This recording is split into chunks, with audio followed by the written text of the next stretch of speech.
Duty क्या है, what is our duty, what is our responsibility. तो शायद आप पाएंगे कि हम हमारे बच्चों के साथ में, परिवार के लोगों के साथ में अपनी मातृभाषा में बात नहीं कर रहे हैं। कौन? वो पढ़े लिखे लोग। फिर दूसरी बात जो समझने की है, मुद्दे की है, मैं रास्ते भर में एक शब्द बोला, कुछ लोगों को समझ में आएगा नहीं आएगा। हमारे इलाके में कागज पांड्या आ गया है। कागज पांड्या समझते हो?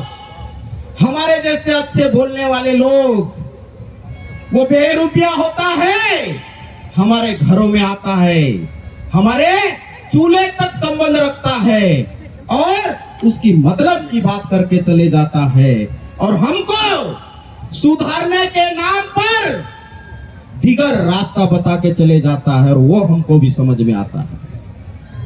तो हम लोगों ने भाषा तो खोई, ईमानदारी से बताइए कितने लोग अपनी परंपरा के गीत गा सकते हैं? नहीं गा सकते हैं। हमारे मौसमों के अलग अलग गीत हैं, हमारे वार त्योहार के अलग अलग गीत हैं, हमारे अलग अलग मौसम के वाद्य यंत्र हैं, लेकिन कितने लोग आने वाली पीढ़ी को सिखा रहे हैं? ये मुद्दे की बात है।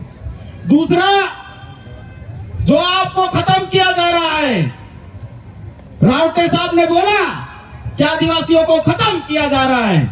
आदिवासियों के खट्टा गोली नहीं मारेंगे, बम नहीं फेंकेंगे, आपकी पहचान, आस्था और श्रद्धा के केंद्र मिटा दिए जाएंगे, आपकी मूल पहचान खत्म हो जाएगी। और जब आप ये लाल कलर का सर्टिफिकेट लेने जाते हो ना, कभी देश में ऐसा भी मौका आएगा, शायद महाराष्ट्र में पूछते हैं, क्या अपनी पहचान से जुड़े हुए कुछ चीजें बताइए, नाम बताइए, गीत गाइए, आस्था और श्रद्धा के केंद्र के नाम बताइए, आपके भगवानों के नाम बताइए, आपके त्योहारों के नाम बताइए। आप नहीं बता पाओगे, और मेरे जैसा अफसर बैठा रहेगा, उसके पास में लिखा हुआ है, आपके पास में लिखा हुआ नहीं है। जो नौजवान साथी जिंदाबाद मुर्दाबाद कर रहा है, उनको असली काम क्या करना, ये मुद्दे की बात है। उसके पास में लिखा हुआ होगा, आपको कोई गीत गाने के लिए बोलेंगे ना, तो जींस पैंट और टी शर्ट पहन के जाएंगे और फिल्मी गीत गाएंगे। आपके शादी ब्याह के, आपके इंदल के, आपके पाटले के ये गीत आपको नहीं आएंगे, तो सर्टिफिकेट नहीं बनेगा, और सर्टिफिकेट नहीं बनेगा तो जो मेरे समाज के लोग हैं, जो आज पढ़ लिख करके इतनी बात कर पा रहे हैं, क्या उस सर्टिफिकेट के बगैर इतने सारे लोग पढ़ पाएंगे? क्योंकि मेरे समाज के लोग बेईमान हैं। मेरी आने वाली पीढ़ी को मैं कैसे पढ़ाऊंगा, इसके बारे में कोई नहीं सोच रहा है। और सरकार और इस देश के बड़े उद्योगपति को भी चिंता नहीं है, क्योंकि उनको सबसे ज्यादा मजदूर चाहिए।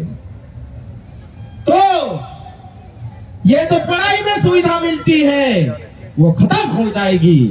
जो नौकरी में आरक्षण मिलता है, वो खत्म हो जाएगा। और जो आज चंद जनप्रतिनिधि हम लोगों के बीच में आए हैं, वो भी नहीं बन पाएंगे। आप ओपन क्षेत्र से, मैं सामान्य सीट नहीं बोलता हूं, आप अनरिजर्व सीट से पंच बन के बताइए, सरपंच बन के बताइए, आप एमएलए बन के बताइए, एमपी बन के बताइए, आपको कोई नहीं पूछने वाला। तो जो मुद्दे की बात है, हम लोग एक ही मुद्दे पे काम करके समाज में फिर से स्वावलंबन खड़ा नहीं कर सकते हैं। इसलिए जो यह मंच पे आते आदिवासी एकता परिषद के, उनको सिर्फ तालियां बजवाने से काम नहीं चलेगा, हमको अलग अलग क्षेत्र में काम करना पड़ेगा। आदिवासी एकता परिषद ने जो राह पकड़ी है कि संस्कृति पूरे देश के भारतवासियों की, अर्थात आदिवासियों की मूल संस्कृति सारे आदिवासियों की एक ही है। और इसलिए आदिवासी एकता परिषद ने संस्कृति को लेकर भारत देश के आदिवासियों को इकट्ठा करने का काम चालू किया है। दूसरी जो बात है, जो मैंने सुविधा की बात करी, चाहे मजदूरों की हो, किसानों की हो, नौकरी वालों की हो, जनप्रतिनिधियों की हो, पूरे देश के संविधान में सिर्फ आदिवासी के नाम पे कानून बनते हैं। भील का अलग, भिलाला का अलग, बरेला का अलग, पटलिया का अलग और गावित वसावा कोकणी का अलग ऐसा नहीं है। तो जब देश में हमारी संस्कृति, आप अंदर जाके सोचिए, मैं डिटेल में नहीं बोलूंगा, जब आपके आस्था, श्रद्धा, पूजन के चीजें और परंपराएं और मूल्य एक ही है, देश के संविधान में आप लोगों के अधिकार एक जैसे हैं, तो हम लोगों को सब चीजों को भूल करके भारत देश के आदिवासियों को एक होना पड़ेगा। इस मंत्र पे हम लोगों को काम करना पड़ेगा।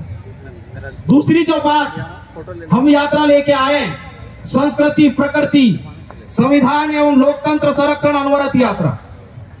हम भी शासकीय की सेवा में थे, लेकिन सीमाएं थी, इसलिए हमने तय किया कि 4 शब्दों को लेकर आजीवन काम करेंगे और ये निरंतरता जब तक जिंदा रहेंगे तब तक जारी रखेंगे।